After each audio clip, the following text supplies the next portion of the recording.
بسم اللہ الرحمن الرحیم۔ حضرت جابر رضی اللہ عنہ روایت فرماتے ہیں کہ رسول اللہ صلی اللہ علیہ وسلم نے ارشاد فرمایا، مجھے اپنی امت پر سب سے زیادہ اس بات کا خوف ہے کہ وہ خواہشات نفسانی اور بڑی بڑی امیدوں میں لگ جائیں گے۔ خواہشات نفس حق سے روک دیتی ہے اور لمبی امید آخرت کو بھلا دیتی ہے۔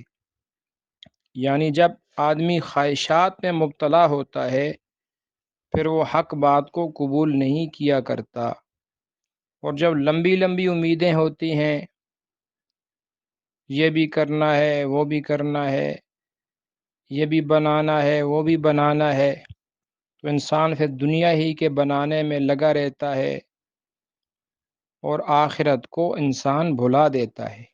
تو فرمایا لمبی امید آخرت کو بھلا دیتی ہے۔ پھر ارشاد فرمایا یہ دنیا کوچ کر کے جانے والی ہے اور آخرت کوچ کر کے ہماری طرف آنے والی ہے۔ جوں وقت گزر رہا ہے یہ دنیا جا رہی ہے اور آخرت ہمارے قریب ہو رہی ہے۔ فرمایا اور دونوں میں سے ہر ایک کی اولاد ہے۔ اس کا مطلب یہ ہے یعنی کچھ لوگ دنیا والے لوگ ہیں اور کچھ آخرت والے ہیں، لہٰذا جہاں تک ہو سکے دنیا کے بیٹے نہ بنو۔ یعنی جس طرح بیٹا باپ کے ساتھ لازم ہوتا ہے، باپ بیٹے کے ساتھ لازم ہوتا ہے، اس سے جدا نہیں ہو سکتا، اسی طرح ہر وقت دنیا کے پیچھے نہ لگے رہو۔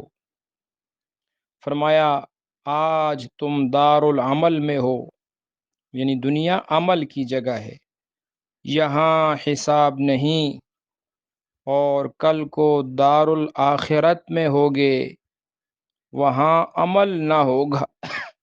یعنی آخرت کا جو گھر ہے وہ حساب کی جگہ ہے، وہاں پر بدلہ ملے گا اور وہاں عمل کا موقع نہیں ملے گا۔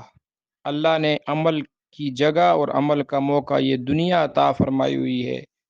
اللہ تعالی ہمیں آخرت کی فکر نصیب فرمائے، آخرت کی تیاری نصیب فرمائے، آمین یا رب۔